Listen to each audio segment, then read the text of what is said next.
الذين اصطفى أما بعد فأعوذ بالله من الشيطان الرجيم بسم الله الرحمن الرحيم ولا تقربوا الزنا إنه كان فاحشة وساء سبيلا سبحان ربك رب العزة عما يصفون وسلام على المرسلين والحمد لله رب العالمين اللهم صل على سيدنا ومولانا محمد وعلى آل سيدنا ومولانا محمد وبارك وسلم اللهم صل على سيدنا ومولانا محمد وعلى آل سيدنا ومولانا محمد وبارك وسلم اللهم صل على سيدنا ومولانا محمد وعلى آل سيدنا ومولانا محمد وبارك وسلم۔ حدیث کے اندر آتا ہے، آقا نے فرمایا کہ میں مکارم اخلاق کی تعلیم کے لیے بھیجا گیا ہوں۔ مکارم اخلاق 10 ہیں، ان کے اوپر تفصیل سے بات چل رہی ہے الحمدللہ۔ تو آج اس کا 9واں خلق ہے حیا۔ حیا مکارم اخلاق میں سے ہے، اور حیا کے اوپر انشاءاللہ 4 یا 5 بیانات ہوں گے۔ مختلف عنوان سے، مختلف طریقوں سے اس کی تفصیلات کو انشاءاللہ تعالی بیان کیا جائے گا۔ تو آج حیا مکارم اخلاق سیریز میں سے پہلا بیان انشاءاللہ حیا کا ہوگا۔ آج کل کئی معاملات ہیں، انٹرنیٹ، موبائل، سوشل میڈیا اور اس طرح کی بے حیائی اور بے پردگی والی باتوں نے، ماحول نے نوجوان کے لیے زندگی پاک دامنی کے ساتھ گزارنا مشکل کر دیا۔ شریعت بوجھ نظر آتی ہے، شریعت کے اندر پابندیاں جو ہیں وہ تکلیف دیتی ہیں، بوجھ محسوس ہوتا ہے کہ آخر آج کے اس زمانے میں، جدید دور میں ہم کیسے پاک دامنی کی زندگی گزاریں، نظروں کی حفاظت کیسے کریں، وہ لباس حیا والا کیسے پہنیں، یہ بہت مشکل نظر آتا ہے۔ پھر باطل کا پورا پروپیگنڈا اس بات کے اوپر ہے کہ بے حیائی کو مسلمانوں کے اندر، نوجوان بچوں اور بچیوں کے اندر زیادہ سے زیادہ بڑھایا جائے، پوری اس کے اوپر فکر ہے۔ ہمارا الحمدللہ الیکٹرانکس کا بزنس ہے۔ 1995 میں شالمی میں گیا تو اس وقت جو پیناسونک کی آئرن تھی، اس زمانے میں نیشنل نام تھا، تو جو ملیشیا کی تھی وہ تھی 670 یا 65 روپے کی، باڑے سے مال آتا تھا، ہم بیچتے تھے۔ جو جاپانی استری تھی وہ 980 روپے، 960 روپے، 970 روپے، 1000 سے نیچے تھی، وہ 700 سے نیچے تھی۔ اور آج اس وقت جو ملیشیا کی استری ہے وہ ہو چکی ہے 3500 سے اوپر، اور جو جاپنیز ہے وہ 7000 کے بھی کراس کر رہی ہے یا کر چکی ہے۔ تو اس کے علاوہ یہ تو ہماری فیلڈ ہے نا، اپنی فیلڈ میں ہم نے دیکھا کہ ہر چیز وقت کے ساتھ مہنگی ہوئی ہے، اور کچھ چیزیں استعمال انسان کرتا ہے تو کپڑا استعمال کرتا ہے، خریدنا پڑتا ہے، اور دوسری چیزیں ہیں، دوائیاں ہیں، بے شمار اور چیزیں ہیں۔ تو میں نے اپنی زندگی میں محسوس کیا کہ زندگی گزارنے کی، ضروریات زندگی کی ہر چیز وقت کے ساتھ ساتھ مہنگی ہوئی ہے، سستا کچھ نہیں ہوا۔ اگر کوئی چیز سستی ہوئی ہے تو اگر آپ غور کریں تو اس کا تعلق حیا سے ہے۔ بے حیائی کو پھیلانے والی ہر چیز سستی ہوئی ہے۔ موبائل فون کو دیکھ لیں، اس کے پیکیجز کو دیکھ لیں، اور لیپ ٹاپس کو دیکھ لیں، ہر وہ چیز جو بے حیائی پھیلانے میں مددگار ہے، اس مسلمان کا ایمان اور حیا ختم کرنے میں مددگار ہے، آپ غور کریں تو وہاں آپ کو چیزیں لگے گا کہ نیچے سے نیچے آ رہی ہیں۔ الیکٹرانکس میں صرف موبائل ہی تو نہیں، اور بہت ساری چیزیں، باقی چیزیں مہنگی ہو رہی ہیں، یہ سستا ہوگا۔ تو یہ سب باتیں پریشان تو کرتی ہیں نا بندے کو۔ یہ میرا ایک تجربہ ہے، ہو سکتا ہے اس میں کسی کو کوئی اختلاف ہو یا کوئی اس میں بات ایسی ہو جو مزید میری نظر میں نہ آئی ہو، لیکن اس میں کوئی شک و شبہ نہیں ہے کہ بے حیائی کو پھیلانے میں پورے باطل کا زور ہے کہ امت کے اندر بے حیائی کو پھیلا دیا جائے۔ 2 زندگی ہیں اللہ کے سامنے نا، 2 طرح کے لوگ ہیں، فَمِنْكُمْ كَافِرٌ وَمِنْكُمْ مُؤْمِنٌ۔ مومن اور کافر دو ہی ہیں، تیسرا وہاں کوئی سلسلہ نہیں ہے۔ مومن اور کافر کی زندگی میں بنیادی فرق کیا ہے، یہ آج کے نوجوان کو سمجھانے کی ضرورت ہے، ہم سب کو بھی سمجھنے کی ضرورت ہے۔ مومن کا مقصد زندگی آخرت کی تیاری ہے۔ مومن کا مقصد زندگی آخرت کی تیاری ہے، اور کافر کا مقصد زندگی کے اندر مزے کرنا ہے، عیش اڑانا ہے۔ تو دونوں کے نقطہ نظر میں بہت بڑا فرق ہے۔ مومن اپنی اس سوچ کی وجہ سے کیا کرتا ہے، ہر چیز کو فکر آخرت کے پیمانے پہ تولتا ہے کہ یہ میرا عمل قیامت کے دن مجھے پریشان تو نہیں کرے گا۔ تو اس کی زندگی فکر آخرت کی سوچ میں ڈھلی ہوئی ہوتی ہے، اس کا عمل فکر آخرت کے مطابق ہوتا ہے کہ قیامت کے دن میرے ساتھ کیا معاملہ ہوگا، کہ اس کو معلوم ہے کہ زندگی یہ والی محدود، وہ غیر محدود، یہ زندگی بندگی کے لیے، کام کے لیے، وہ زندگی آرام کے لیے، نعمتوں کے لیے اور مزوں کے لیے اللہ نے بنائی ہے۔ اور کافر کے سامنے کیا ہے کہ بابر بعیش کوش کہ عالم دوبارہ نیست، کہ زندگی تو دوبارہ ملنی نہیں، جو مزے کرنے آج ہی کر لو، ابھی کر لو۔ اس کے سامنے آخرت کی فکر کوئی نہیں، سوچ کوئی نہیں، قیامت کے دن اللہ کے سامنے حاضری کا نہ کوئی خوف ہے، نہ اس کا کوئی استحضار ہے، جس کی وجہ سے اس کی زندگی میں اور ہماری زندگی میں بڑا فرق ہے۔ اسی فرق کے بعد ایک اور چیز بھی آ جاتی ہے کہ اسلام حیا اور پاک دامنی کی تعلیم دیتا ہے، اور کفر بے حیائی اور بے باکی کی تعلیم دیتا ہے۔ اسلام حیا اور پاک دامنی کی تعلیم دیتا ہے، اور کفر بے حیائی اور بے باکی کی تعلیم دیتا ہے۔ اسلام کے اندر حیا دین کا ایک شعبہ ہے، ایمان کا ایک شعبہ ہے، حصہ ہے، اور کفر کے اندر بے حیائی اور بے باکی ترقی کا زینہ ہے، یا ان کے ہاں یہ ایک فیشن ہے، یا ان کی ایک صفت ہے۔ تو دونوں بالکل الگ ہے، ایک کا روٹ یہ ہے، دوسرے کا روٹ بالکل جدا۔ آپ نے ایک لفظ سمجھا ہوگا، ایک لفظ سنا ہوگا، تہذیبوں کا ٹکراؤ۔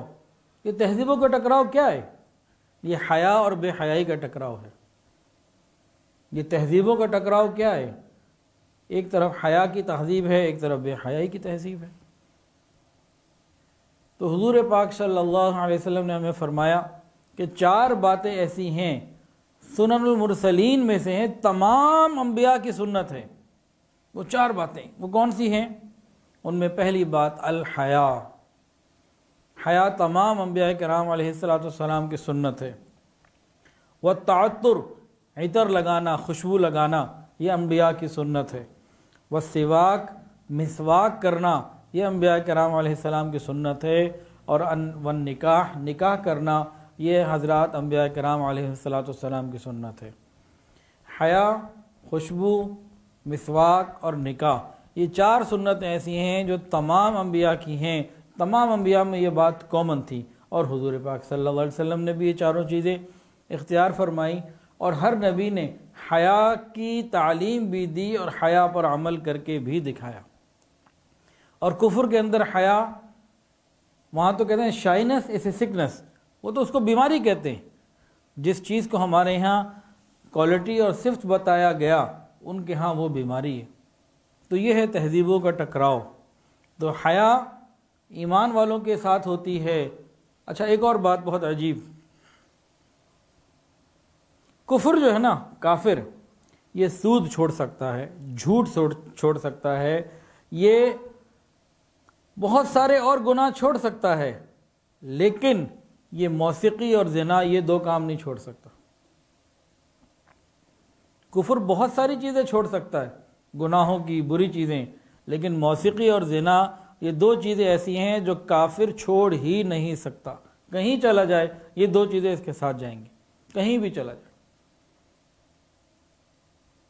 کہ تہذیبوں کا ٹکراؤ ہے، کہ وہاں بے حیائی کی تہذیب، یہ ہماری حیا والی تہذیب۔ الحمدللہ الحمدللہ الحمدللہ، ہمیں شکر ادا کرنا چاہیے کہ اللہ نے ہمیں حیا عطا فرمائی، یہ بہت بڑی نعمت ہے۔ حدیث سنیے، نبی علیہ السلام نے فرمایا ہر دین کا ایک خلق ہوتا ہے۔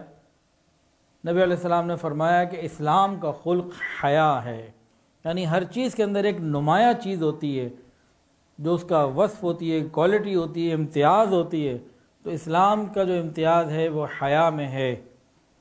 اور حدیث کے اندر آتا ہے، نبی علیہ السلام نے ارشاد فرمایا، جس بندے کے اندر حیا نہیں اس بندے کا دین نہیں۔ اور فرمایا کہ دنیا میں جس بندے کے اندر حیا نہ ہو وہ جنت میں داخل ہو ہی نہیں سکتا۔ اللہ تعالیٰ بھی حیا والے، تمام انبیاء حیا والے، حضور پاک صلی اللہ علیہ وسلم حیا والے، تمام صحابہ حیا والے، جنت میں اللہ تمام حیا والوں کو جمع کر دیں گے، بے حیاؤں کا جوڑ ان حیا والوں کے ساتھ، پاکیزہ اور مبارک ہستیوں کے ساتھ نہیں لگ سکتا۔ ہمیں حیا کو اللہ سے مانگنا چاہیے۔ تو معلوم کیا ہوا، حدیث میں بات آئی کہ جس کے اندر حیا نہ ہو وہ جنت میں نہیں جائے گا، یعنی بے حیا پھر کدھر جائے گا؟ وہ جہنم میں جائے گا۔ اور ایک حدیث کے اندر آتا ہے، حیا ایمان کا حصہ ہے اور ایمان جنت میں لے کے جائے گا۔ اور ایک اور حدیث کے اندر آتا ہے، حیا کم بولنے کا بھی نام ہے، کم بولنا یہ بھی حیا کے اندر موجود ہے۔ اور ایک حدیث کے اندر آتا ہے، نبی علیہ السلام نے ارشاد فرمایا، جس چیز کے اندر بھی فحاشی ہوگی وہ اس کو عیب دار بنا دے گی، یعنی ہر وہ چیز جس کے اندر فحاشی ہے وہ عیب دار ہے اللہ اور اس کے رسول کی نظر میں۔ اور فرمایا جس چیز کے اندر بھی حیا ہوگی وہ اسے زینت دے دے گی۔ ہر وہ چیز جس میں زینت ہے، ہر وہ چیز جس میں حیا ہے وہ زینت والی ہے اللہ اور اس کے رسول کی نظر میں۔ تو فحاشی سے چیزیں عیبدار بنتی ہیں اور حیا سے چیزیں زینت والی بنتی ہیں۔ حیا ایک صفت ہے انسان کے اندر جو اللہ نے رکھی، مردوں کے اندر بھی ہے اور عورتوں کے اندر بھی ہے۔ مردوں کے اندر نسبتاً عورتوں سے کم ہے، عورتوں کے اندر مردوں کی نسبت بہت زیادہ اللہ نے رکھی ہے۔ اس کی وجہ کیا ہے کہ عورت کے اندر حیا اس لیے زیادہ ہے کہ اس نے آگے بچوں کی تربیت کرنی ہے اور ان کو حیا کا سبق دینا ہے، عملاً سکھانا ہے۔ ایک بات۔ دوسری وجہ عورت کے اندر حیا زیادہ ہونے کی یہ ہے کہ اللہ رب العزت نے عورت کی ذمہ داری لگانی تھی کہ تم نے اپنی عزت اور ناموس کی حفاظت کرنی ہے۔ تمہاری زندگی کا سب سے بڑا رول جو ہوگا وہ یہ ہوگا کہ تم نے اپنی عزت اور ناموس کی حفاظت کرنی ہے۔ تو جس چیز کی حفاظت کی ذمہ داری دی گئی تو سپورٹ میں اللہ تعالیٰ نے حیا بھی زیادہ دے دی کہ اس کے لیے اس کام کو پورا کرنا آسان ہو جائے۔ جو ڈیوٹی ملی ہے، جو منصب ملا ہے، تو اس کے مطابق اس کو صفات بھی دے دی جائیں، کوالٹیز بھی عطا کی جائیں۔ حدیث کے اندر آتا ہے کہ حیا سے کبھی بھی فساد نہیں آتا، جہاں بھی حیا ہوگا وہاں بگاڑ نہیں آئے گا۔ فرمایا حیا سے کبھی بھی فساد نہیں آتا۔ ہاں اگر تم یہ کہو کہ حیا کی وجہ سے فلاں کام اچھا ہو گیا، بہتر ہو گیا، تو تم نے ٹھیک کہا، سچ کہا تم نے۔ حیا سے خیر ہی پیدا ہوتی ہے۔ اور ایک حدیث کے اندر آتا ہے، جس بندے کے اندر حیا نہیں اس کا ایمان ہی نہیں، جس بندے کے اندر حیا نہیں اس کا ایمان ہی نہیں۔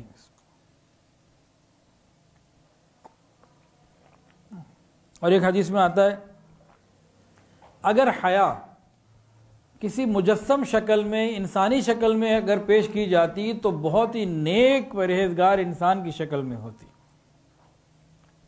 اور ایک حدیث کے اندر آتا ہے، اللہ رب العزت اللہ تعالیٰ بلا شبہ کم بولنے والے، حیا والے اور پاک دامن انسانوں سے محبت کرتے ہیں۔ جو کم بولتے ہوں، حیا والے ہوں، پاک دامن ہوں، اللہ رب العزت ان سے محبت کرتے ہیں۔ اور ایک حدیث کے اندر آتا ہے، بخاری شریف کی روایت ہے، الحیاء لا یاتی الا بخیر۔ فرمایا حیا کا نتیجہ خیر کے سوا کچھ نہیں ہوتا۔ حیا جب لے کر آئے گی نتیجے میں خیر ہی اور بھلائی ہی لے کر آئے گی۔ ایک حدیث کے اندر آتا ہے، ایمان کے 70 سے زیادہ شعبے ہیں اور حیا بھی ایمان کا ایک شعبہ ہے۔ الحیاء شعبۃ من الایمان، حیا ایمان کا ایک شعبہ ہے، ایمان کا ایک حصہ ہے۔ اللہ تعالی ہمیں حیا اور پاک دامنی والی زندگی عطا فرمائے۔ اس طرف آ جائے۔ پہلے انبیاء کرام کی تعلیمات اور ان کی باتیں جو آگے امتوں میں ٹرانسفر ہوتی رہیں اور آج بھی موجود ہیں، فرمایا اس میں کہ ان کا ایک پیغام یہ تھا کہ اگر حیا تم سے دور ہو جائے تو پھر جو چاہے کرو۔ جب انسان بے حیا ہو جائے نا، پھر جو چاہے کر، فاصنع ما شئت اذا لم تستحی فاصنع ما شئت، جب تم بے حیا ہو جاؤ تو پھر جو چاہے کرو۔ یہ حیا کتنی اہم چیز ہے اور بے حیائی کتنی بری چیز ہے، سنیے اور دل کے کانوں سے سنیے۔ رسول اللہ صلی اللہ علیہ وسلم نے ارشاد فرمایا کہ منافق آدمی پر بھی مجھے امید ہے کہ وہ ایمان لے آئے گا اگر اس کے اندر حیا موجود ہے تو۔ اگر کسی کے اندر حیا موجود ہے تو اس سے خیر کی امید کی جا سکتی ہے کہ کسی نہ کسی وقت یہ خیر پہ آ ہی جائے گا، اور اگر حیا ہی نہیں تو پھر خیر کی امید ہی نہیں۔ یہ حیا ایسی نعمتیں ہمیں اللہ سے مانگنی چاہیے۔ حدیث کے اندر آتا ہے 3 باتیں ایسی ہیں کہ جس بندے کے اندر ہوں لوگ اس سے دور دور رہتے ہیں، اور آخرت میں یہ تینوں چیزیں اسے جہنم میں لے کے جائیں گی۔ 3 باتیں ایسی ہیں کہ جس کے اندر بھی ہوں لوگ اس سے دور رہتے ہیں، بچتے ہیں، اور یہ تینوں صفات اس کو قیامت کے دن جہنم کے گڑھے میں ڈال دیں گی۔ وہ کیا ہے؟ فحاشی، بد کلامی اور حیا کا کم ہونا۔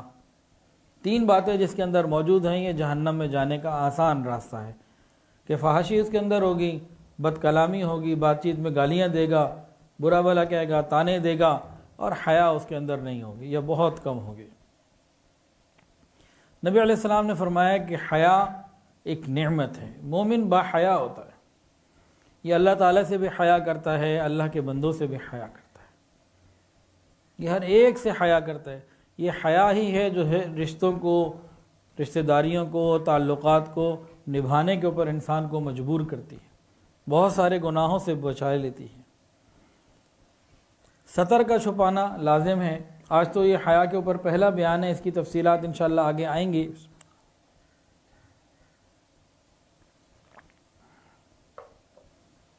جب پردے کے اوپر بات ہوگی تو اس میں انشاءاللہ اس کو اور تفصیل سے کھولیں گے، لیکن بہرحال ستر مرد کے لیے کیا ہے اور عورت کے لیے کیا ہے۔ جو مرد کا ستر ہے وہ یہ ہے کہ نیچے سے گھٹنے چھپے رہے، اور گھٹنوں کو چھپاتے ہوئے اوپر آئیں تو ناف بھی چھپا لیں۔ تو انسان نے ناف کو بھی چھپایا اور نیچے گھٹنوں تک چھپا لیا، تو مرد کا ستر پورا ہو گیا جو ضروری ہے، جس کے بغیر گزارا نہیں۔ عورت کا ستر کیا ہے؟ چہرہ، دونوں ہاتھ کلائی تک اور دونوں پاؤں ٹخنوں تک۔ چہرہ جس میں سر شامل نہیں ہے، سامنے کا چہرہ دونوں ہاتھ کلائیوں تک اور دونوں پاؤں ٹخنوں تک، ٹخنوں سے نیچے تک ٹخنے چھپانے ہیں۔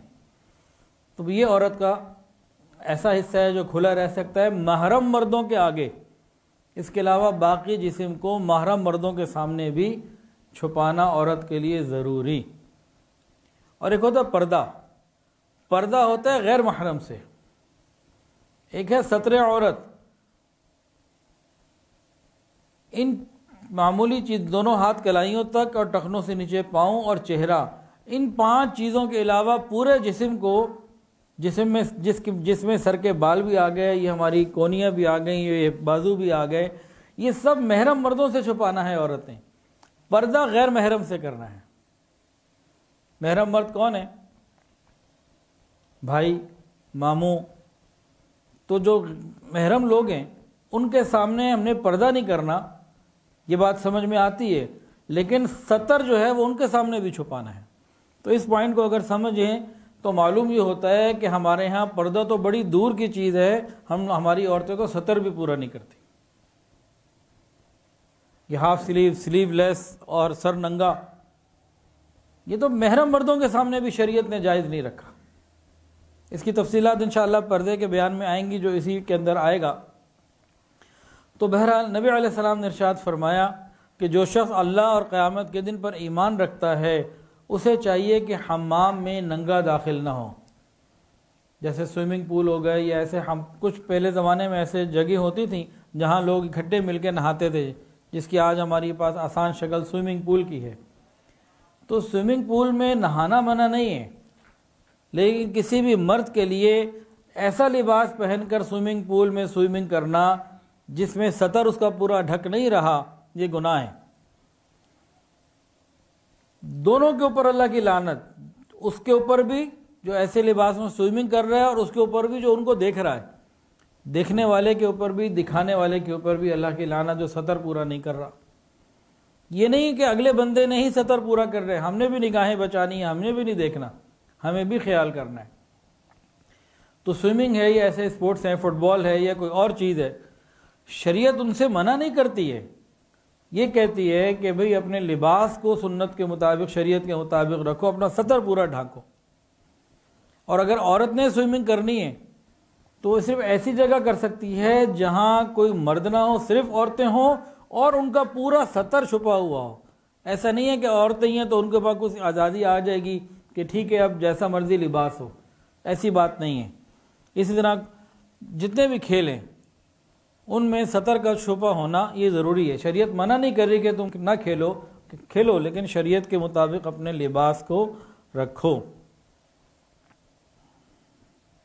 شریعت نے یہ کہا کہ میاں بیوی اگر آپس میں ملاقات کرنا چاہیں، ملنا چاہیں، کوئی بھی پاس نہ ہو، تنہائی ہو، رات کا وقت ہو، کمرہ بند ہو، فرمایا تب بھی اپنے اوپر چادر استعمال کرو. یہ حیا ہے جو آگے نسلوں میں ٹرانسفر ہوتی ہے، یہ جینز کے اندر ہوتی ہے اور یہ آگے ٹرانسفر ہوتی ہے، اور اللہ ایمان کے ساتھ اس کو عطا فرماتے ہیں اور مسلمانوں کے اندر یہ موجود. اور جو بے حیائی کے ساتھ میاں بیوی ملاقات کرتے ہیں تو وہ بے حیائی پھر آگے ان کی نسلوں میں، اولادوں میں ٹرانسفر ہو جاتی ہے. امی عائشہ صدیقہ رضی اللہ تعالی عنہا فرماتی ہیں کہ میں نے پوری زندگی کبھی نبی علیہ السلام کے پردے کی جگہ کو نہیں دیکھا. ایک صحابی نبی علیہ السلام سے مسئلہ پوچھ رہے ہیں، عثمان ابن مظعون رضی اللہ تعالیٰ عنہ. پوچھا کیا بیوی کو اپنا سطر دکھا سکتے؟ فرمایا کہ ہاں گنجائش تو ہے. تو عرض کیا یا رسول اللہ مجھے تو بڑی حیا آتی ہے. تو صحابہ کرام کی تربیت آقا علیہ الصلوۃ والسلام نے ایسے فرمائی کہ ایک ایک صحابی حیا کا کامل نمونہ تھے.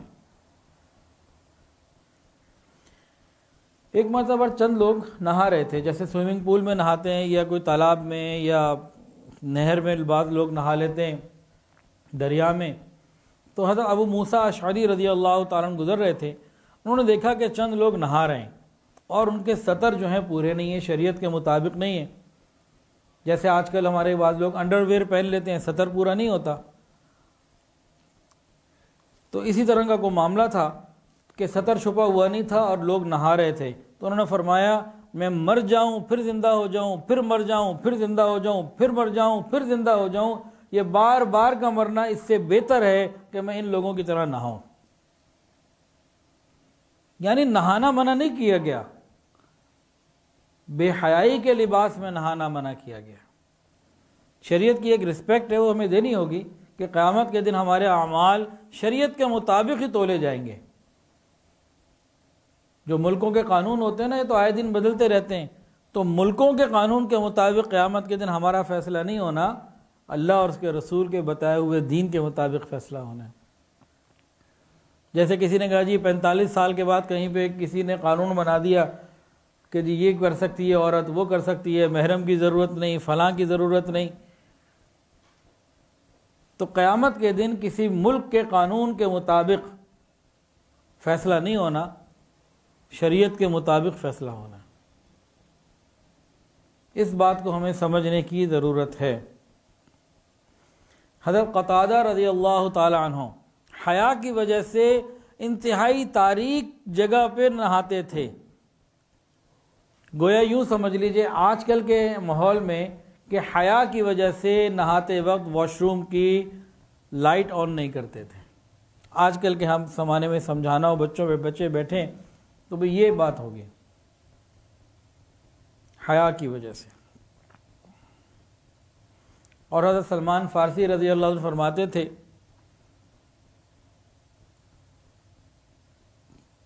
کہ مر جانا اس بات سے بہت اچھا ہے کہ میرا جسم کوئی دوسرا دیکھ لے، میرا سطر کوئی دیکھ لے، کہ میرا سطر کوئی دیکھ لے، اس سے بہتر ہے کہ مجھے موت ہی آ جائے. یہ حیا کی باتیں ہیں. اللہ اکبر کبیرہ.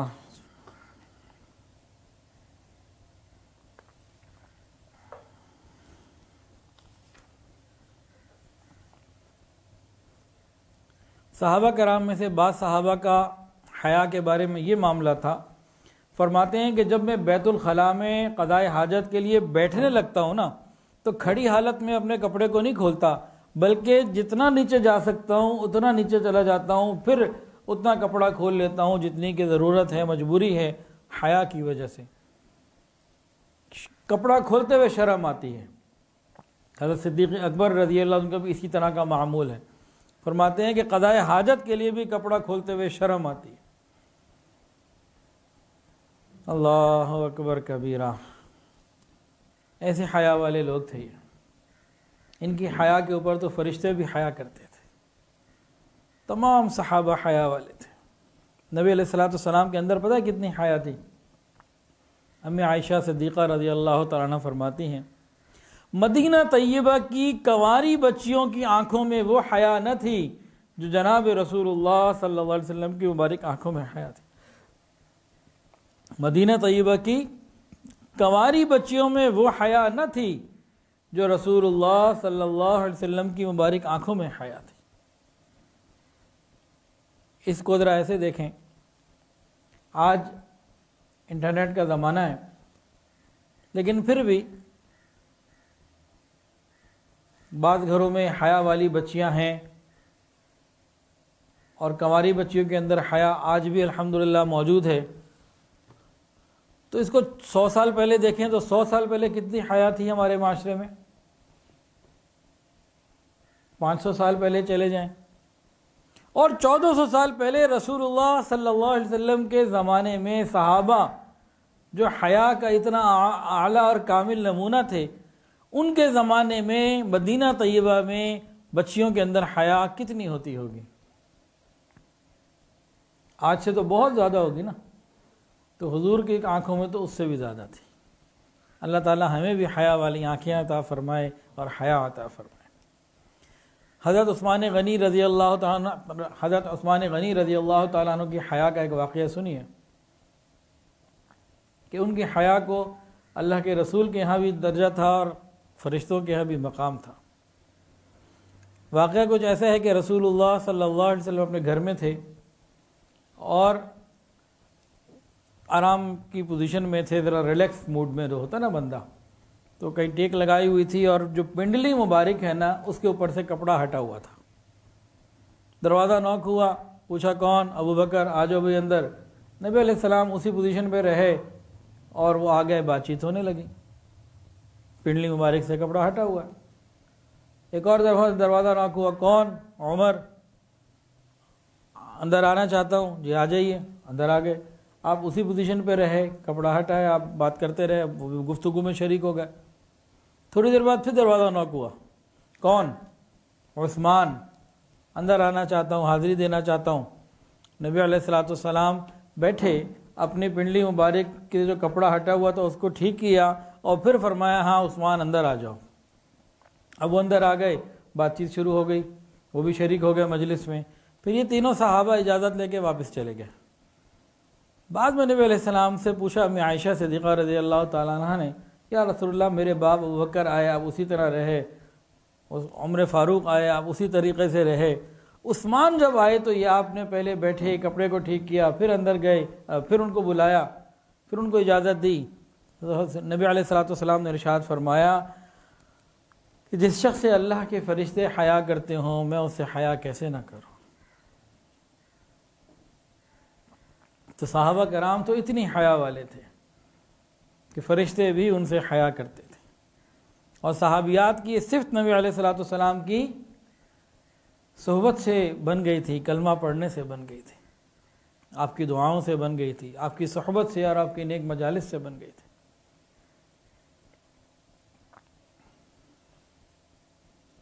ایک واقعہ سنانا ہے، لیکن اس سے پہلے تھوڑا سا اس واقعے کو زیادہ سمجھانے کے لیے ایک بات پوچھنی ہے۔ حضرت فاطمہ الزہرا رضی اللہ تعالیٰ عنہ نبی علیہ السلام کی صاحبزادی ہیں، نبی علیہ السلام کی بیٹی ہیں، مزاج نبوت کو سمجھنے والی ہیں۔ آپ کے گھر میں قرآن نازل ہوتا تھا، نبی علیہ السلام کے گھر میں قرآن نازل ہو تو بیٹی کا گھر وہی باپ کا گھر ہو گیا نا۔ تو مزاج شناس نبوت تھیں، اور نبی علیہ السلام سے محبت بھی کامل تھی، شدید محبت تھی۔ اور بیٹیوں کو باپ سے محبت ہوتی ہے، سب سے چھوٹی بیٹی نہیں، چوتھے نمبر کی، تو بڑی محبت کرتی تھی، اور نبی علیہ السلام کے مزاج کو، شریعت کے مزاج کو سمجھتی تھیں۔ تو نبی علیہ السلام کے گھر کا آپ مزاج سمجھیے، اور ہمارے گھروں کا مزاج کیا ہے ذرا غور کیجئے۔ دربار رسالت لگا ہوا ہے، رسول اللہ صلی اللہ علیہ وسلم نے صحابہ کرام سے پوچھا کہ بہترین عورت کون سی ہے؟ تو مختلف رائے آئیں، کوئی نہ کوئی بات آئی۔ حضرت علی رضی اللہ تعالی عنہ انہوں نے سوچا کہ میں فاطمہ سے ہی پوچھ کے آتا ہوں، تو وہ گئے اور جا کے بی بی فاطمہ سے پوچھا کہ بھئی اس طرح دربار رسالت میں سوال چل رہا ہے، بات چل رہی ہے، تو آپ کی کیا رائے ہے؟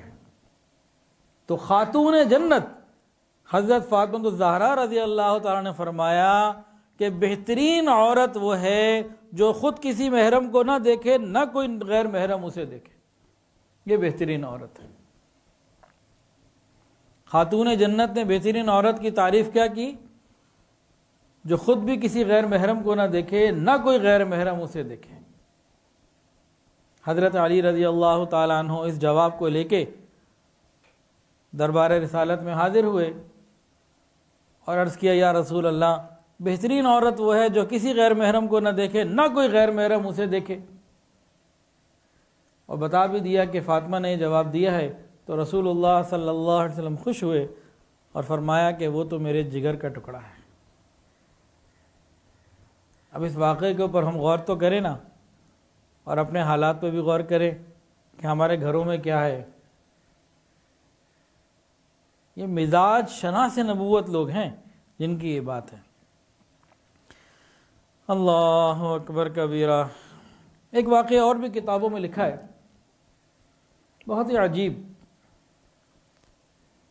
حضرت جی کی جو کتاب ہے نا مکارم اخلاق، اس میں بھی لکھا ہے،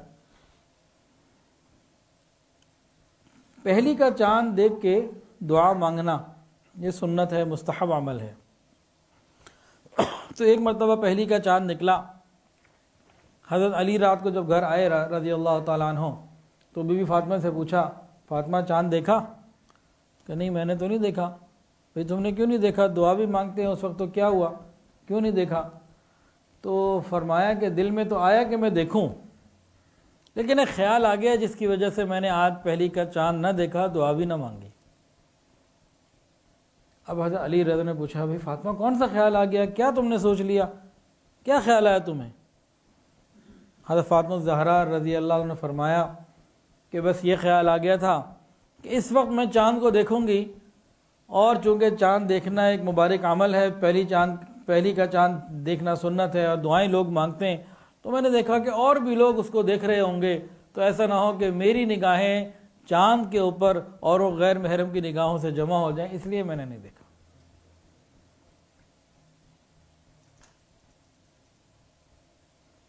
اللہ اکبر کبیرہ۔ حضرت فاطمہ الزہرا رضی اللہ تعالی عنہا حیا کا پیکر تھیں، پاک دامنی کا، حیا کا ایک بہترین نمونہ تھی، اور کیوں نہ ہوتی، رسول اللہ صلی اللہ علیہ وسلم کی چوتھی صاحبزادی ہیں، آپ کی لاڈلی ہیں۔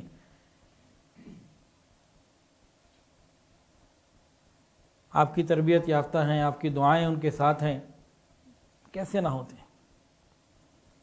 زندگی بھر پردے کے ساتھ زندگی گزاری، ایک غم ان کو تھا زندگی میں، خیال تھا کہ جب میں مر جاؤں گی، میرا جنازہ نکلے گا نا، تو اس وقت تو لوگوں کو اندازہ ہو جائے گا کہ نبی کی بیٹی لمبی ہے یا قد کم ہے یا موٹی ہے یا پتلی ہے، اس طرح کا کچھ گمان دل میں آتا تھا کہ یہ تو پھر لوگوں کے سامنے بات نہ آ جائے۔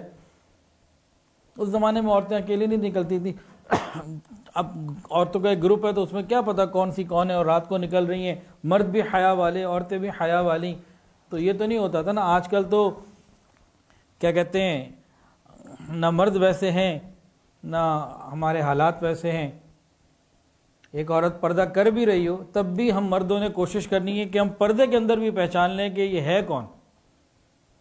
یہ بے حیائی ہے کہ برقعے میں ہے وہ، لیکن ہم نے غور ضرور کرنا ہے، ہمیں پتہ لگ جائے کہ اس برقعے میں یہ ہے، اس برقعے میں یہ ہے، اس برقعے میں یہ ہے.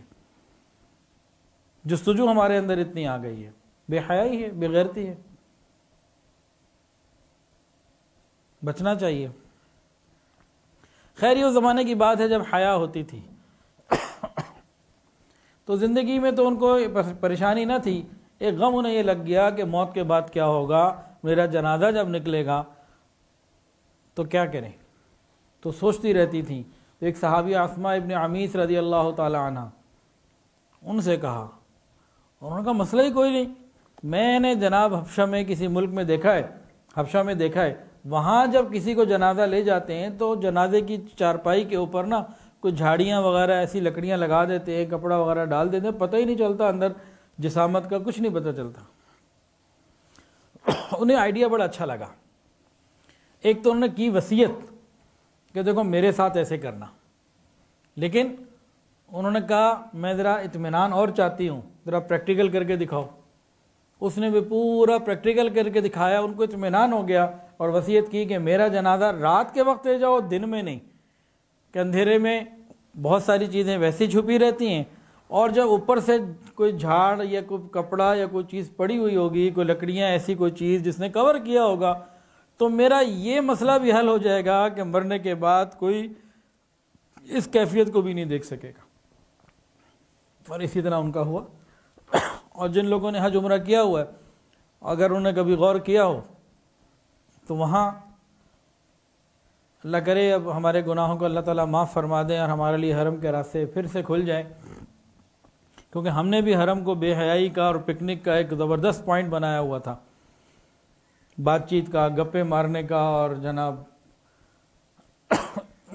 اس طرح کے معاملہ. ہم نے بھی کوئی بے حرمتی میں کمی نہیں کی، حرم مکہ کی یا حرم مدینہ کی، یا اس کو تصویر کے لیے کیمرہ مین بنے ہوتے تھے اور عبادت کی طرف رخ کم ہوتا تھا. دنیا کو پتہ لگ جائے میں طواف کر رہا ہوں، اب جناب میں رو رہا ہوں، اب جناب میں یہ کر رہا ہوں.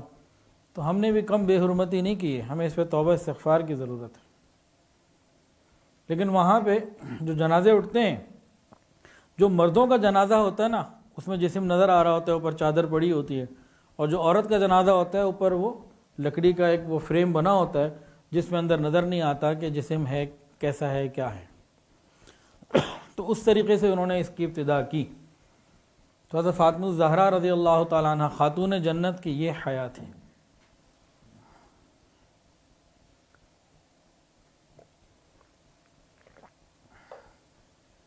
اور اسی طرح حضرت عائشہ صدیقہ رضی اللہ تعالیٰ عنہ، حبیب خدا، وہ جو پہلا واقعہ سنایا وہ رسول اللہ کی بیٹی کا تھا، اور یہ واقعہ جو سنانے لگا ہوں یہ رسول اللہ صلی اللہ علیہ وسلم کی محبوب زوجہ کا ہے، ہماری ماں کا ہے، ام المومنین کا ہے. وہ کیا؟ امام احمد رحمۃ اللہ علیہ نے مسند احمد میں اس کو لکھا ہے، مستند روایت ہے پکی. اللہ اکبر کبیرہ. امی عائشہ فرماتی ہیں رسول اللہ صلی اللہ علیہ وسلم نے جب پردہ فرمایا تو آپ کی قبر مبارک میرے حجرے میں بنی. تو میں اپنے حجرے کے اس حصے میں جہاں قبر مبارک تھی نارمل روٹین میں چلی جاتی تھی کہ میرے شوہر ہیں. پھر فرماتی ہیں کچھ عرصے کے بعد میرے والد کا انتقال ہوا، صدیق اکبر رضی اللہ تعالیٰ عنہ وہ بھی اسی حجرے میں آ گئے. تو میں اپنا جانا اسی طرح رکھتی کہ ایک باپ اور ایک خاوند. پھر کہتی ہیں اللہ کی قسم جب عمر آئے میں نے پردہ لٹکا لیا، اس کے بعد میں اس طریقے سے نہیں گئی، پردہ کیا. تو ان کی تو ترتیب یہ ہو کہ وہ قبر والوں سے بھی پردے کی فکر کریں اور ہم پردہ کرنا ہی مصیبت سمجھیں. عیب لگے، بوجھ لگے، آؤٹ آف فیشن لگے، دقیانوسی لگے، بیکورڈ لگے، اور کون کون سے جملے ہیں پتہ نہیں. اللہ تعالی ہمیں صحیح سمجھ عطا فرمائے.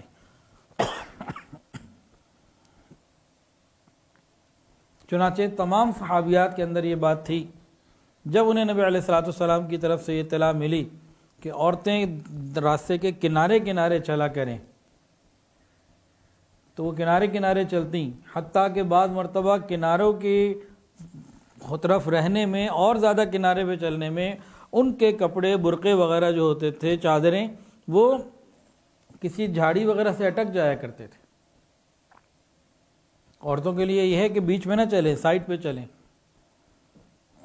لیکن یہ اس زمانے کی باتیں ہیں جب حیا عام تھی۔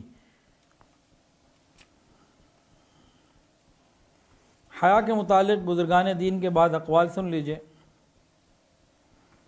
حضرت عمر فاروق رضی اللہ تعالیٰ عنہ فرماتے ہیں، جس بندے کے اندر حیا کم ہو گئی اس کے اندر تقوی کم ہو گیا، اور جس کے اندر تقوی کم ہو گیا اس کا دل مردہ ہو گیا۔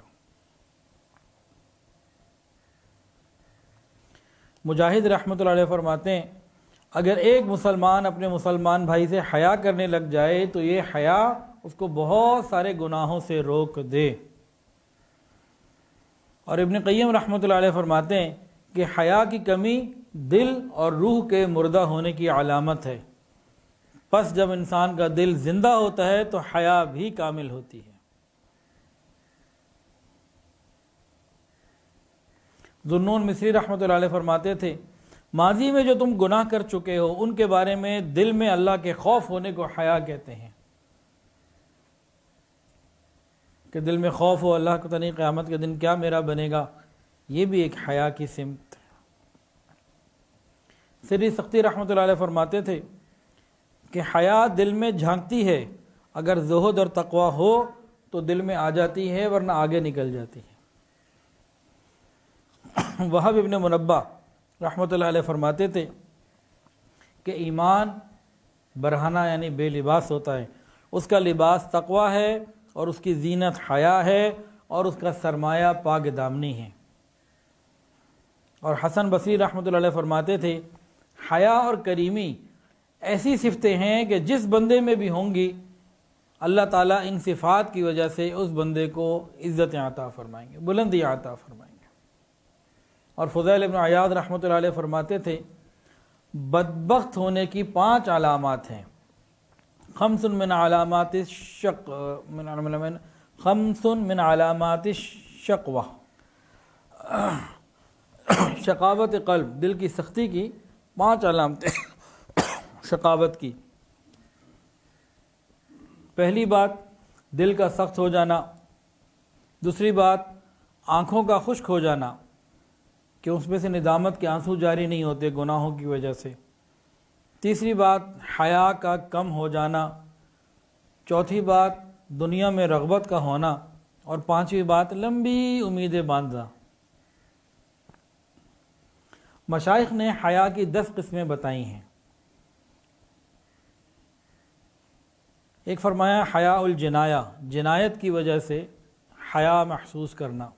اس کی مثال جیسے حضرت آدم علیہ السلام کو منع کیا تھا شجر ممنوعہ کی چیز کھانے سے، وہ ان سے کھا لی گئی، جب انہوں نے کھا لیا تو انہوں نے بہت شرمندگی محسوس کی اور لباس اتر گیا، تو وہ bھاگے، ایک طرف کو چلے اور درخت کے پتوں سے جو ہے نا اپنے جسم کو چھپایا۔ تو اللہ رب العزت نے ان سے پوچھا، افرارا منی یا آدم، آدم کیا مجھ سے فرار حاصل کر رہے ہو، مجھ سے بھاگ رہے ہو؟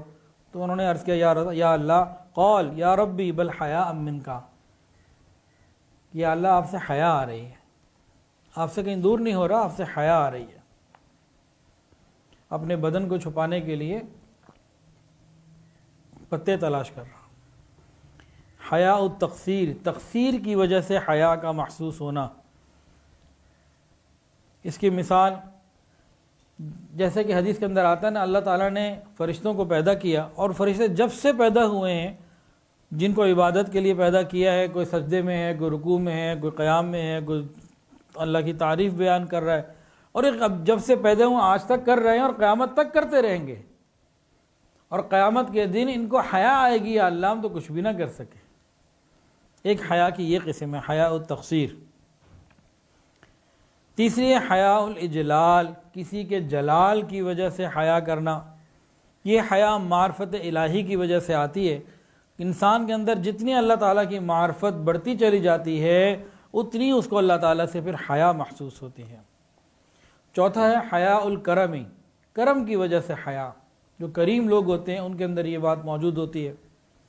اس کی مثال جب حضور صلی اللہ علیہ وسلم نے حضرت زینب رضی اللہ عنہ سے نکاح ہوا اور آپ نے ولیمے کی دعوت کی، صحابہ کرام آ گئے، کھانا کھا لیا، اب آپس میں بیٹھ گئے بات چیت کرنے کے لیے، جب گیٹ ٹوگیدر ہو گیا، چلو ذرا کو بات چیت ہو جائے، تو نشست جب لمبی ہونے لگی، نبی علیہ السلام چاہتے تھے کہ یہاں سے چلے جائیں، لیکن مہمان ہیں، حیا کی وجہ سے کہنا مشکل لگ رہا ہے، نہیں کہا جا رہا۔ اللہ رب العزت نے قرآن نازل فرما دیا، فرمایا فَإِذَا طَعِمْتُمْ فَانْتَشِرُوا، فَإِذَا طَعِمْتُمْ فَانْتَشِرُوا، جب تم کھانا کھا چکو اب جاؤ۔ نبی علیہ السلام کی چاہت کو اللہ نے بیان فرما دیا۔ تو یہ حیا ہوتی ہے کہ نبی علیہ السلام نہیں کہہ سکے طبیعت میں حیا کی وجہ سے۔ پانچواں حیاء الحشمہ، رعب کی وجہ سے حیا کرنا۔ حضرت علی رضی اللہ عنہ نے ایک مسئلہ پوچھنا تھا، وہ داماد بھی تھے، مسئلہ کچھ ایسا تھا پاکی ناپاکی سے متعلق، تو ان کو حیا آئی کہ میں ڈائریکٹ کیوں پوچھوں، تو انہوں نے ایک اور ساتھی کو کہا، حضرت مقداد رضی اللہ تعالیٰ عنہ کو حضرت مقداد رضی اللہ عنہ کو کہ آپ یہ بات مجھے پوچھ کے بتا دیں۔ پھر انہوں نے پوچھ کے بتایا۔ چھٹی چیز حیاء الاستحقار، کسی چیز کے حقیر ہونے کی وجہ سے حیا کا ہونا، کہ بعض مرتبہ کسی بندے نے اللہ سے کوئی چیز مانگنی ہو، چیز بہت چھوٹی سی ہو، اسے حیا ہے میں یہ کیوں مانگوں۔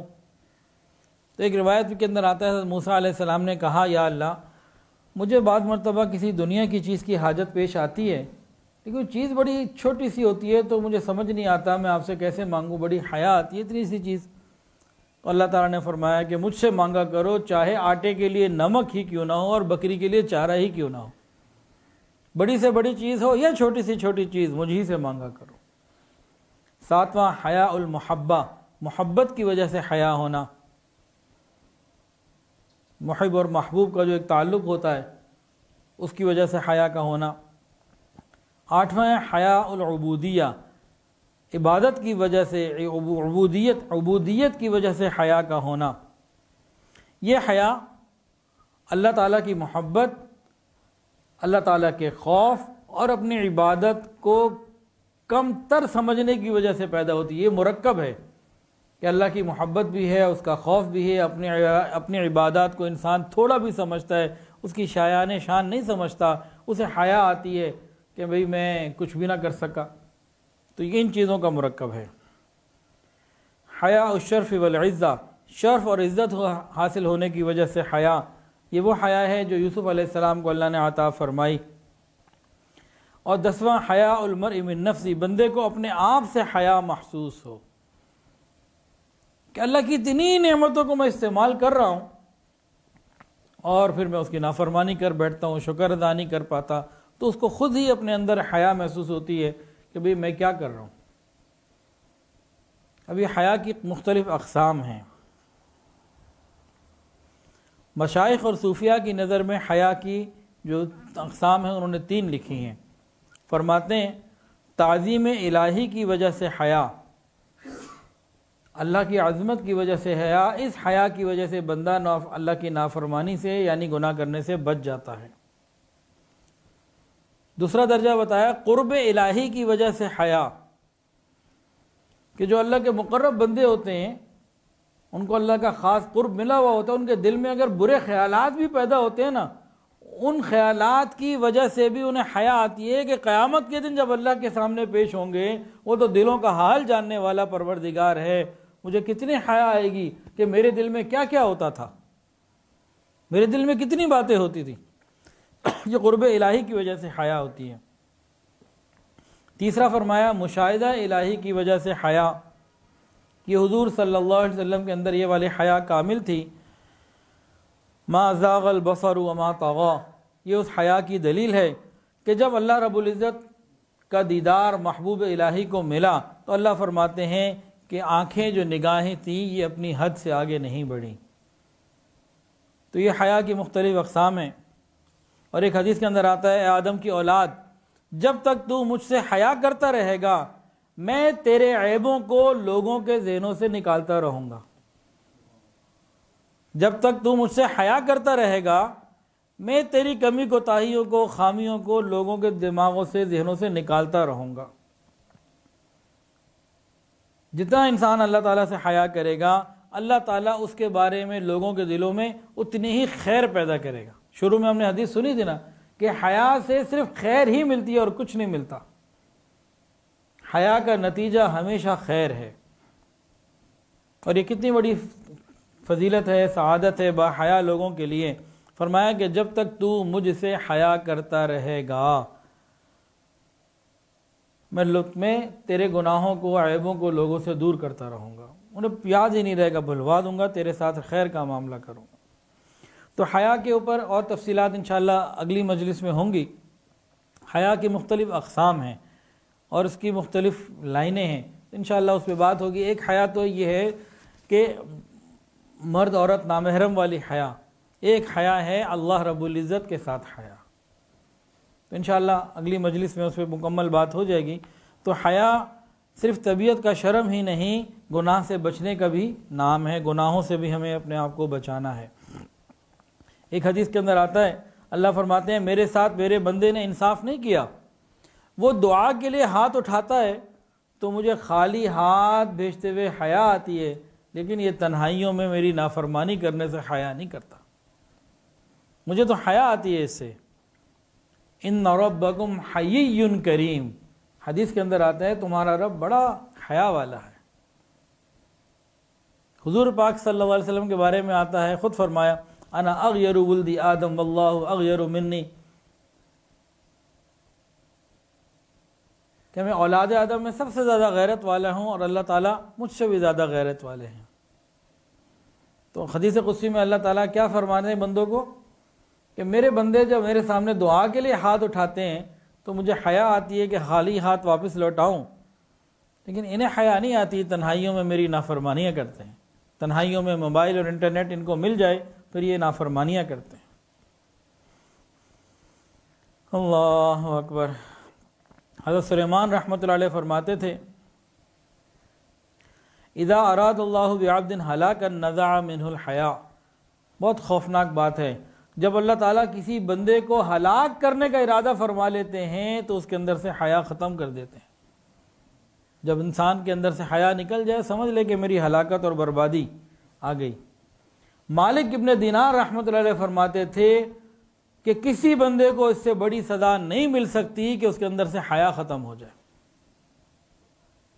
کہ دنیا اور آخرت کی ذلت اور رسوائی اس کے مقدر میں آ گئی۔ اور جو لوگ لوگوں کو نصیحتیں کرتے ہیں، واعظ کرتے ہیں، بیان کرتے ہیں، یا کسی بھی درجے میں ممبر کے اوپر واعظ کرنا ضروری نہیں ہے، لوگوں کو دین کی طرف لانا، اچھی بات کی تلقین کرنا، ان کے لیے بھی بات بہت آنکھیں کھولنے والی ہے۔ اللہ تعالیٰ نے حضرت عیسیٰ علیہ السلام کی طرف وحی نازل فرمایا اے عیسیٰ اپنے آپ کو نصیحت کرو، اگر خود نصیحت حاصل کرو تو لوگوں کو بھی نصیحت کرو، ورنہ مجھ سے حیا کرو۔ ہم لوگوں کو تو نصیحتیں کرتے ہیں لیکن ان نصیحتوں پر کیا خود بھی عمل کرتے ہیں؟ اتأمرون الناس، لوگوں کو تو اچھی باتوں کا حکم کرتے ہیں، اتأمرون الناس بالبر وتنسون انفسکم، اور اپنے آپ کو بھول جاتے ہیں۔ تو ہمیں اس کا بھی خیال کرنے کی ضرورت ہے۔ اللہ تعالی ہمیں ان باتوں کی صحیح سمجھ عطا فرمائے اور حیا اور پاک دامنی والی زندگی عطا فرمائے۔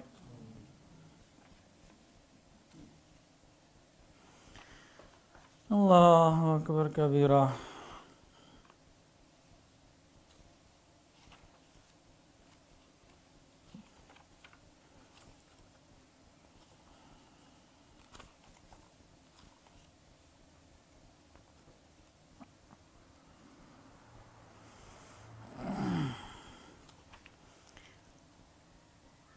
پاک دامنی کے 3 انعامات سن لیجئے پھر بات مکمل کر لیتے ہیں انشاءاللہ۔ وَلِمَنْ خَافَ مَقَامَ رَبِّهِ جَنَّتَانِ، جو شخص اپنے رب کے سامنے کھڑا ہو گیا، کھڑا ہونے سے ڈرا، اس کو اللہ جنت کی نعمتیں، جنتیں عطا فرمائیں گے۔ ایک حدیث کے اندر آتا ہے کہ قیامت کے دن 7 لوگوں کو اللہ تعالیٰ اپنے عرش کا سایہ عطا فرمائیں گے۔ قیامت کے دن عرش کے سائے کے علاوہ کوئی سایہ نہ ہوگا، ہر بندہ پریشانی کے عالم میں ہوگا۔ اس وقت کسی کو عرش کا سایہ مل جائے، یہ خوش نصیب لوگوں میں سے ہوگا۔ ان میں سے ایک وہ ہے کہ کسی کو گناہ کی دعوت ملے اور وہ کہے میں اللہ سے ڈرتا ہوں۔ جو اس گناہ سے اپنے آپ کو بچائے رکھے، دعوت کے باوجود میسج آئے، واٹس ایپ آئے، کال آئے، ای میل آئے، کوئی بھی طریقے سے کسی بھی انداز سے گناہ کی دعوت آئے اور یہ کہے کہ میں تو اللہ سے ڈرتا ہوں اور یہ اپنے آپ کو بچا لے، تو قیامت کے دن اللہ رب العزت اسے عرش کا سایہ عطا فرمائیں گے۔ اللہ تعالیٰ کو یہ عمل بہت پسند ہے۔ اور ایک اور حدیث کے اندر آتا ہے، جس شخص نے کسی عورت کے اوپر گناہ کی قدرت پائی اور خوف خدا کی وجہ سے اس کو چھوڑ دیا، اللہ تعالیٰ گھبراہٹ کے دن، بڑی گھبراہٹ کے دن اس کے ساتھ عافیت اور امن والا معاملہ فرمائیں گے، اسے آسانی عطا فرما دیں گے۔ اور آگے فرمایا اسی حدیث میں کہ دوزخ حرام فرما دیں گے اور جنت میں داخل فرما دیں گے۔ کس کو؟ کہ جس نے کسی عورت کے اوپر یا کسی عورت نے مرد کے اوپر قدرت پالی، گناہ کا موقع تھا، گناہ کیا جا سکتا تھا، لیکن خوف خدا کی وجہ سے اس گناہ کو چھوڑ دیا، نہ کیا، اللہ تعالیٰ بڑی گھبراہٹ کے دن یعنی قیامت کے دن اسے امن اور عافیت عطا فرمائیں گے، دوزخ اس کے اوپر حرام فرما دیں گے اور جنت میں اسے داخل کر دیں گے۔ حضرت عبید ابن عمیر رحمۃ اللہ علیہ فرماتے ہیں کہ آدمی کی سچائی اور ایمان کی قبولیت کی دلیل ہے کہ کسی آدمی کو کوئی عورت گناہ کے لیے پکارے، دعوت دے اور یہ اپنے آپ کو بچا لے، یہ اس کے ایمان کی بھی دلیل ہے، اس کی سچائی کی بھی دلیل ہے، قبولیت کی بھی دلیل ہے۔ اللہ تعالی ہم سب کو حیا اور پاک دامنی والی زندگی عطا فرمائے۔ وآخر دعوانا ان الحمد للہ رب العالمین۔ توبہ کے کلمات پڑھ لیجئے، جو بیعت ہونا چاہیں وہ بیعت کی نیت بھی کر سکتے ہیں، جو پہلے سے بیعت ہیں وہ تجدید بیعت کی نیت کر لیں۔ ساتھ ساتھ پڑھ لیجئے، بسم اللہ الرحمن الرحیم، لا الہ الا اللہ محمد الرسول اللہ، اشہد ان لا الہ الا اللہ واشہد ان محمدا عبدہ ورسولہ، استغفر اللہ ربی من کل ذنب واتوب الیہ، استغفر اللہ ربی من کل ذنب واتوب الیہ، استغفر اللہ ربی من کل ذنب واتوب الیہ برحمتک یا ارحم الراحمین۔ الحمدللہ ان کلمات سے ہم توبہ طائب ہو چکے ہیں۔ 6 معمولات ہیں، اگر پابندی سے کریں گے تو انشاءاللہ دلوں میں اللہ کی محبت آئے گی۔ پہلی چیز ہے استغفار، استغفر اللہ ربی من کل ذنب واتوب الیہ، 100 مرتبہ صبح اور 100 مرتبہ شام، چلتے پھرتے کام کاج کے دوران بھی پڑھ سکتے ہیں۔ دوسری چیز ہے درود شریف، اللہم صلی علی سیدنا و مولانا محمد وعلی آل سیدنا و مولانا محمد وبارک وسلم، یہ بھی صبح شام 100 مرتبہ۔ ان دونوں چیزوں میں ایک آسانی یہ ہے کہ وضو ہو تو بہت اچھا، وضو نہ بھی ہو تب بھی پڑھ سکتے ہیں۔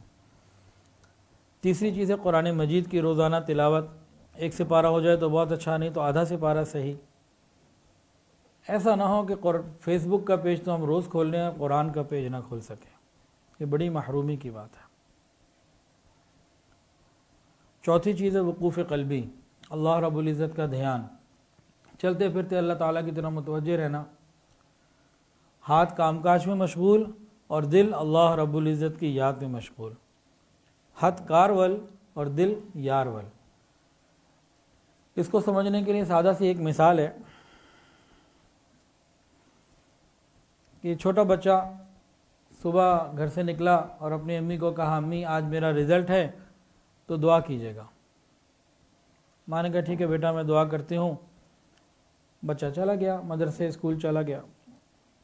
اب پیچھے ماں نے باقی کام کیے، شوہر کا کام کیا، اس نے جانا تھا آفس، کھانا پکایا اور جو گھر کے کام تھے کچن کے دوسرے سارے کیے۔ اب کئی گھنٹے کے بعد بچہ جب واپس آیا نا تو اس نے آتے ہی گھر میں امی کو سلام کیا، السلام علیکم، ماں نے جواب دیا وعلیکم السلام۔ پھر ماں نے پوچھا بیٹا رزلٹ کیا ہوا؟ سارا وقت تمہارے خیال میں تھی۔ اب اس نے تو اپنے سارے کام کیے تھے، لوگوں کو بیٹا بیٹا تو نہیں لگی ہوئی تھی، اس کا نام تو نہیں پکار رہی تھی، اپنی ساری ذمہ داریاں اس نے پوری کی، لیکن ایک خیال رہا کہ آج میرے بیٹے کا رزلٹ ہے، اور آتے ہی کہا کہ میں اس وقت سے تمہارے خیال میں تھی، بتاؤ کیا ہوا۔ تو جب ہمارا دل مخلوق میں اٹک سکتا ہے تو خالق میں کیوں نہیں اٹک سکتا؟ تھوڑی سی توجہ کریں گے، اس کو کہتے ہیں وقوف قلبی، تو فکر کریں گے تو اللہ تعالیٰ عطا فرما دیتے ہیں یہ نعمت۔ پانچویں چیز ہے مراقبہ۔ مراقبہ کہتے ہیں آنکھوں کو بند کر کے، سر کو جھکا کے، یہ خیال کر کے بیٹھ جانا کہ اللہ کی رحمت آ رہی ہے، میرے دل میں سما رہی ہے، اور میرا دل کہہ رہا ہے اللہ اللہ اللہ۔ 10-15 منٹ کے لیے ساری دنیا سے ہٹ کٹ کے اللہ کی یاد میں مشغول ہو جانا، اس سے پھر انسان کے دل کے اندر اللہ کی محبت بڑھتی ہے۔ ہر دل میں محبت ضرور ہے، ایسا نہیں ہو سکتا کہ مومن کے دل میں محبت الہی نہ ہو، کم اور زیادہ کا فرق ہوتا ہے، یہ نہیں ہو سکتا کوئی مومن ہو اور محبت نہ ہو، تو یہ محبت میں اضافے کا ذریعہ بنتی ہے۔ اور جب انسان کے دل میں محبت الہی بڑھ جاتی ہے پھر گناہ کرنا خود ہی ختم ہو جاتا ہے۔ محبت الہی جتنی بڑھتی چلی جائے گی شریعت پر عمل اتنا آسان ہوتا چلا جائے گا۔ اور چھٹی چیز ہے رابطہ شیخ، تو بھئی جو جن سے بیعت ہوں تو ان سے رابطے میں رہیں تو اللہ تعالیٰ برکتیں عطا فرماتے ہیں۔ اب تھوڑی دیر کے لیے مراقبہ کر لیجئے، ذکر قلبی، آنکھوں کو بند کر لیجئے، سروں کو جھکا لیجئے، خیال کر کے بیٹھیے کہ اللہ کی رحمت آ رہی ہے، میرے دل میں سما رہی ہے، اور میرا دل کہہ رہا ہے اللہ اللہ اللہ۔